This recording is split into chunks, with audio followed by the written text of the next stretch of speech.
नमस्कार, pulse 24 news देख रहे हैं आप और आपके साथ मैं हूं आफरीन बानो। वक्त हो गया है यूपी के बुलेटिन का, लेकिन उससे पहले एक नजर इस वक्त की हेडलाइंस पर। पौड़ी से जिलाधिकारी स्वाति एस भदौरिया ने की मीटिंग। विभाग के अधिकारियों के साथ योजनाओं को लेकर किया मंथन। डीएम ने अधिकारियों को दिए जरूरी दिशा निर्देश। खटीमा में उठी कटी भूमि के मुआवजे की मांग, लोगों ने एसडीएम को सौंपा ज्ञापन। एसडीएम से की जांच की मांग।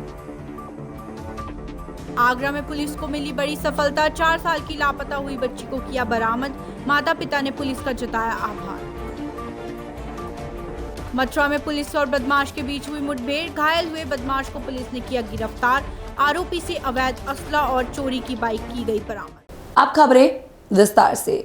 खबर पौड़ी से है, जहां जिलाधिकारी स्वाति एस भदौरिया ने जिला कार्यालय सभागार में जिला योजना की समीक्षा बैठक की। उन्होंने सभी विभागीय अधिकारियों को निर्देश दिए कि नियमित योजनाओं से हटकर अन्य योजनाओं का भी प्लान बनाएं। इससे जिले में नए कार्यों को भी शुरू किया जा सकेगा। उन्होंने अधिकारियों को विकास कार्यों में तेजी लाने और योजनाओं को धरातल पर उतारने के लिए समन्वय के साथ कार्य करने को कहा। बैठक में मुख्य विकास अधिकारी गिरीश गुणवंत सहित अन्य विभागों के अधिकारी भी मौजूद रहे। अभी हम लोगों ने जिला योजना की एक डिटेल्ड बैठक भी करी, जिसमें कि 4 विभाग हमारे जो यहाँ उपस्थित थे उनका स्पष्टीकरण भी तलब किया और ये भी कहा है कि जब तक ये अपना इसका औचित्यपूर्ण स्पष्टीकरण नहीं देते तब तक इनके पैसे को रिलीज किया जाएगा। और साथ ही जो बाकी विभाग है उनकी भी डिटेल समीक्षा की गई, जिसमें उनको बताया गया है कि जो हमारे ज़िला पे जो टॉपअप अमाउंट की तरह से ये योजना है, जो हमारे ज़िला की अपनी एक लोकल ज़रूरत है, उसके अनुसार से इन योजना को बनाया जाए। इसमें नवाचारी जो हमारी पहल है उसको ज़रूर इंक्लूड किया जाए और ऐसी योजनाओं को रखा जाए जो कि इसी वर्ष कंप्लीट भी हो सके। 30 मार्च के पहले हमारा उसको ग्राउंड पे उसका धरातल पर वो उतरना भी सुनिश्चित हो सके। और इसके अतिरिक्त जो हमारी जैसे स्कूलों की स्कूलों की सर्विसेज हैं, इन सबको, और पर्यटन, स्पेशली पर्यटन को भी काफ़ी परिव्यय यहाँ पे स्वीकृत किया गया है, लगभग 6 करोड़ का। तो उसमें ऐसी कुछ योजनाएं होनी चाहिए जो लोगों की लाइफ में एक्चुअली डिफरेंस करेगी। खबर जनपद उधम सिंह नगर के खचीमा से है, जहां ग्राम सुनपहर मेहरबान नगर के निवासियों ने नेशनल हाईवे में कटी भूमि के मुआवजे को लेकर खचीमा उप जिलाधिकारी तुषार सैनी को ज्ञापन सौंपा। विकास खंड खचीमा के ग्राम सुनपहर मेहरबान नगर में भूमिधरी भूमि पर लोग वर्तमान में काबिज रह रहे हैं। वहीं उनकी भूमि मझोला सितारगंज नेशनल हाईवे में कट रही है, जिसका मुआवजा ना मिलने पर ज्ञापन सौंप कर जांच की मांग रखी है। जो ग्राम है इसके ग्रामीणों द्वारा बताया गया है कि उनकी ज़मीनें जो है एनएच में गई हैं और उसका उनको मुआवजा नहीं मिला है। तो अभी इस संबंध में एनएच के अधिकारियों से एक जो है वो रिपोर्ट के लिए हम मंगा रहे हैं। इससे स्पष्ट हो जाएगा कि किस व्यक्ति की कितनी ज़मीन गई है, कितना रकबा गया है और उनको कितना जो है वो मुआवजा अभी देना बाकी है। इसलिए स्पष्ट हो जाएगा तो मुझे लगता है कि ग्रामीणों की समस्या का समाधान हो जाएगा। सर वही वो रजिस्टर्ड ज़मीन है तो उनको जो भी नियमानुसार पेमेंट होता है, अगर वो अरेंजमेंट की जा रही है तो डेफिनेटली किया ही जाएगा। और इस तरह का कोई दाननामा का प्रकरण अगर कोई संज्ञान में आता है तो एनएच के अधिकारियों को बुलाकर उनसे जो है स्पष्ट रूप से पूछा जाएगा कि क्या ये पूर्ण प्रकरण में क्या है। मामला हमारा ये है कि हम सुनपहर के निवासी हैं, सुनपहर मेहरबान नगर निवासी हैं। वहाँ नेशनल हाईवे निकल रहा है मझोला से सितारगंज के लिए। इसमें हम लोग की ज़मीनें आ रही हैं, जिसमें ज़मीन आने के उपरांत भी हमें मुआवजा नहीं दिया जा रहा है। वहाँ ठेकेदारों का कहना है कि आप दान में ज़मीन लिख के दीजिए, जबकि हमारी रजिस्टर्ड ज़मीन है, हम दान में क्यों लिख के दें। ये इसी मामले को लेकर हमने एसडीएम साहब को ज्ञापन दिया। तो एसडीएम साहब कह रहे हैं कि मैं अपने स्तर से सर्वे कराता हूँ, दिखता हूँ क्या है कैसे है तो बताएंगे। आपका शुभ नाम? दीपक कुमार। आगरा जिले के थाना सिकंदरा के पश्चिमपुरी पुलिस ने लापता हुई 4 साल की मासूम को महज 2 घंटे में ढूंढकर सराहनीय कार्य किया। आपको बता दें कि मलपुरा से पश्चिमपुरी में मासूम बच्ची का परिवार आया हुआ था, जहां इनकी 4 साल की बच्ची गुम हो गई थी। बच्चे के गुम हो जाने की खबर से परिवार बेसुध हो गया था। पुलिस ने आसपास लगी सीसीटीवी कैमरे की मदद से लापता हुई 4 साल की मासूम को महज 2 घंटे में ढूंढकर अभिभावकों को सौंप दिया। क्या नाम है आपका? कृष्णकांत राजपूत नाम। क्या दिक्कत हुई थी आज आपको? आप यहाँ पश्चिमपुरी क्षेत्र में थे, क्या दिक्कत हुई थी? ऐसा है कि हमारे रिश्तेदार हैं, उनके यहाँ गमी हुई थी। करीब हम आए थे गमी में 11:30 बजे के समथिंग। तो ये मेरी बच्ची है 3 साल की दृष्टि, ये वहाँ से निकल आई। तो वहाँ हमने थोड़ी देर बाद देखा तो ये वहाँ थी नहीं, तो हमने बहुत ढूंढा वहाँ कॉलोनी में, देखा मगर मिली नहीं है। इधर यहाँ तक चौकी तक आ गई तो इधर से सीता पुलिस भी मेरी बच्ची को लेके हमें ढूंढ रही थी किसकी बच्ची है। फिर वहाँ पे मिल गए बिहार की तरफ ये पहुँचे और वहाँ हमारी बच्ची इन्होंने हमें।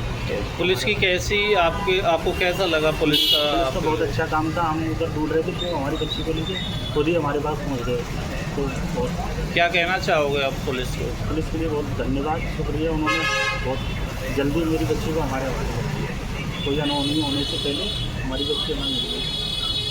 मेरठ जिले के हस्तिनापुर क्षेत्र में भीमकुंड गंगा घाट पर गुरुवार को बाढ़ से बचाव के लिए आपदा मित्र और एनडीआर की टीम के साथ असम राइफल आर्मी ने भी मॉक ड्रिल का रिहर्सल टेस्ट कराया, जिसमें बाढ़ में डूबने वाले व्यक्तियों को किस तरह से बचाया जाए इस बात की ट्रिक बताई गई। वहीं स्वास्थ्य विभाग के द्वारा कैंप लगाया गया और बाढ़ में डूबे व्यक्तियों को बचाव के साथ साथ उपचार कराने की विधि भी अपनी टीम को बताई गई, जहां जिला मुख्य चिकित्सा अधिकारी मौके पर मौजूद रहे। सर, आज ये मॉक ड्रिल का यहाँ कार्यक्रम हुआ है, क्या मामला है? इसमें क्या कार्य? ये उत्तर प्रदेश राज्य आपदा प्रबंधन प्राधिकरण की ओर से मॉक ड्रिल का आयोजन किया है हमारी पूर्व तैयारियों को जांचने के लिए। भविष्य में अगर हमारे यहाँ मवाना में की किसी भी क्षेत्र में बाढ़ आती है तो हमारी जितनी भी जिला स्तरीय टीम है, हमारे वॉलंटियर्स की टीम है, एनडीआरएफ की टीम है, पुलिस की टीम है, पीएसी है, तो हम कैसे वो राहत बचाव कार्य करेंगे, लोगों को कैसे सूचना देंगे, राहत शिविर की स्थापना कैसे की जाएगी, फील्ड हॉस्पिटल की स्थापना कैसे की जाएगी, ये सब चीजें हमें अपनी तैयारियां करनी है। आपदा मित्र के जो आपके ये मित्र हैं, ये भी इसमें सहयोग करते हैं? ये वॉलंटियर्स हैं, हमारे जनपद में 497 आपदा मित्र हैं। ये पूरी परिपक्वता से और मतलब बढ़ चढ़ कर आगे रह के फ्रंट लाइन पे पूरा सहयोग करते हैं। प्रशासन तो कोई आपदा मित्रों को? प्रशासन की ओर से भी कोई भत्ते की तो कुछ नहीं है, लेकिन ये है कि आगे चल के होमगार्ड की भर्ती में इनको प्राथमिकता के लिए माननीय मुख्यमंत्री आपके द्वारा कोई मांग की गई हो प्रशासन से? जी, हमारे यहाँ की जाती है कि जो आपदा मित्र रेगुलर काम करते रहते हैं तो इनके लिए एक मानदेय के तौर पर कुछ होना चाहिए। सर, जैसे आपदा मित्र यहाँ पर वॉलंटियर का काम करते हैं, अगर इन्हें कुछ हो जाता है, इन्हें किसी तरीके की हो जाती है नहीं, वो क्या होगा? सबसे पहले आपदा मित्र जो बनाए जाते हैं उनको पहले ट्रेनिंग दी जाती है। बिना ट्रेनिंग के किसी को भी आपदा मित्र नहीं बनाया जाता है।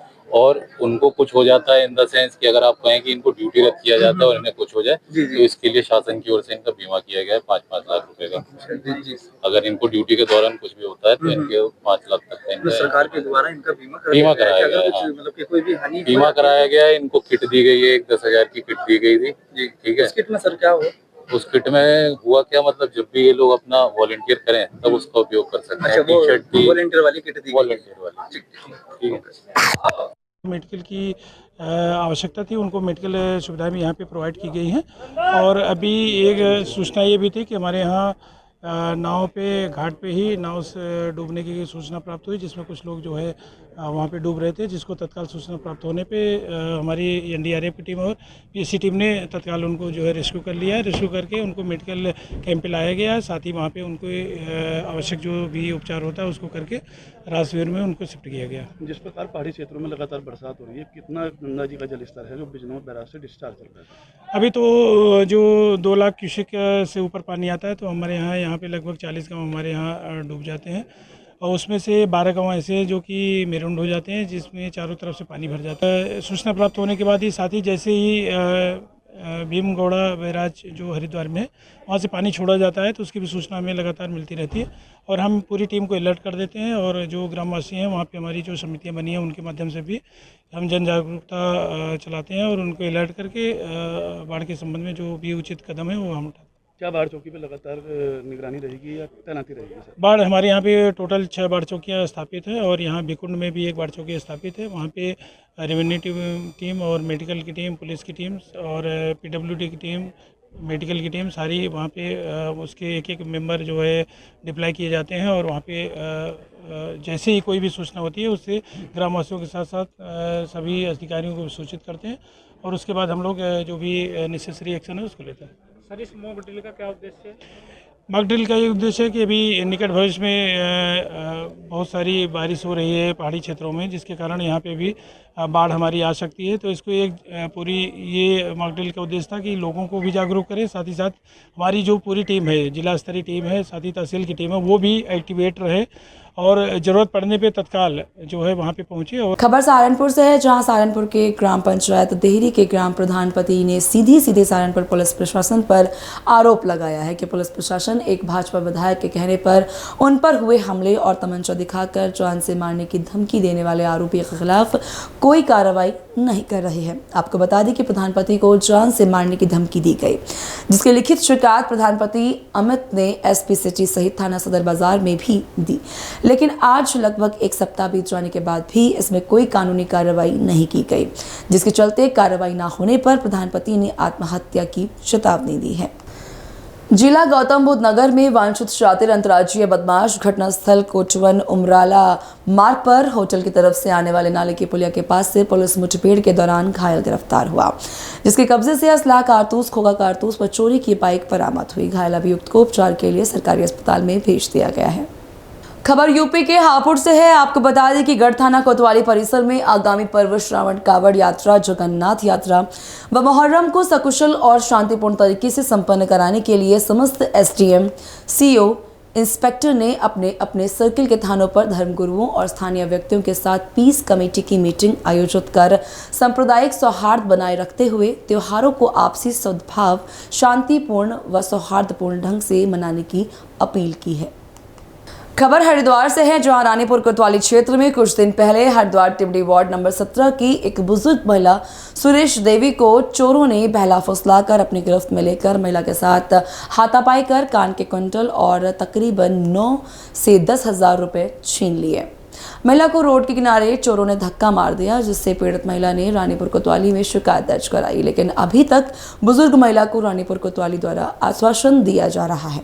आखिर कब तक बुजुर्ग महिलाओं को चोरों से राहत मिलेगी?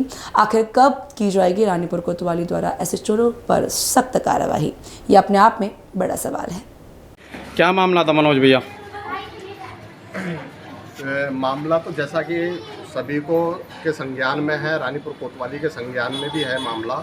19 तारीख की शाम की ये घटना है, जो कि हमारे वार्ड नंबर 17 टीबड़ी की हमारी, आप देख रहे होंगे, हमारी माताजी सुरेश देवी, शाम को लगभग 6:30 पौने 7 बजे की घटना है। कुछ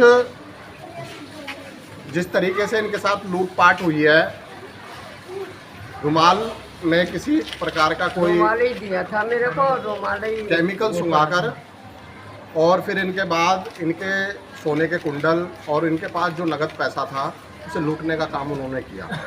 और आप देखिए 19 तारीख को ये घटना घटी है, 19 तारीख से आज 25 तारीख हो चुकी है, अभी तक भी रानीपुर कोतवाली के द्वारा किसी भी प्रकार की कोई कार्रवाई नहीं की गई है। और आज एक बहुत बड़ी घटना जगदीशपुर के अंदर भी हो गई, सेम ऐसी हुई है। अगर इस घटना के बाद अगर पुलिस इस पर संज्ञान लेती तो आज शायद जो जगदीशपुर की घटना है वो नहीं हो पाती। तो मेरा रानीपुर कोतवाली के एसएचओ साहब से अनुरोध है, निवेदन है, कृपया ऐसे मामलों पर संज्ञान लें, बड़ी गंभीरता से उन्हें संज्ञान लेना चाहिए, जिससे कि और आगे ऐसी वारदातें ना घट पाएँ। और जिस तरीके से हमारी गरीब महिला हैं, मेहनत मजदूरी करके अपने परिवार का लालन पालन करती हैं, उनके साथ इतनी बड़ी घटना हो गई। मेरे हिसाब से 40 से 50,000 रुपये का इनका नुकसान इनका हुआ है। सोने के कुंडल इनके निकाल लिए गए और जो इनके पास नगद पैसा था वो भी निकाल लिया गया। आप देख रहे हो घर की आर्थिक स्थिति खराब है, उसके बाद भी रानीपुर कोतवाली द्वारा कोई भी अभी तक कोई कार्रवाई नहीं की गई है। इसकी मैं घोर निंदा करता हूँ। प्रशासन तो अज्ञात में उन्होंने मुकदमा दर्ज कर लिया है, जबकि पूरे हरिद्वार के अंदर सीसीटीवी कैमरे लगे हुए हैं। अगर प्रशासन चाहे तो सीसीटीवी कैमरे के माध्यम से जितने भी रखे हैं वो हरिद्वार में जितने भी सीसीटीवी कैमरे लगे हुए हैं, अगर उनको देखा जाए, उनकी जांच करी जाए और पुलिस अगर सही से संज्ञान ले तो मैं कह रहा हूं कि उन्हें एक दिन में ही पकड़ा जा सकता था। पुलिस को सारी बातों का पता है, लेकिन पुलिस ने कोई कार्रवाई नहीं की। इसकी मैं घोर निंदा करता हूँ। आप क्या चाहते हैं शासन प्रशासन से? मैं तो यही चाहूँगा, हमारी माता जी के साथ इंसाफ होना चाहिए। इनका जो भी नुकसान हुआ है उसकी भरपाई हो, और जो जिन मुजरिमों ने ये गुनाह किया है उनको सज़ा मिलनी चाहिए, सख्त से सख्त सज़ा मिले। माता जी का नाम क्या है? सुरेश देवी। फिलहाल इस बुलेटिन में मेरे साथ बस इतना ही। मुझे दीजिए इजाजत और आप देखते रहिए पल्स 24 न्यूज़। नमस्कार।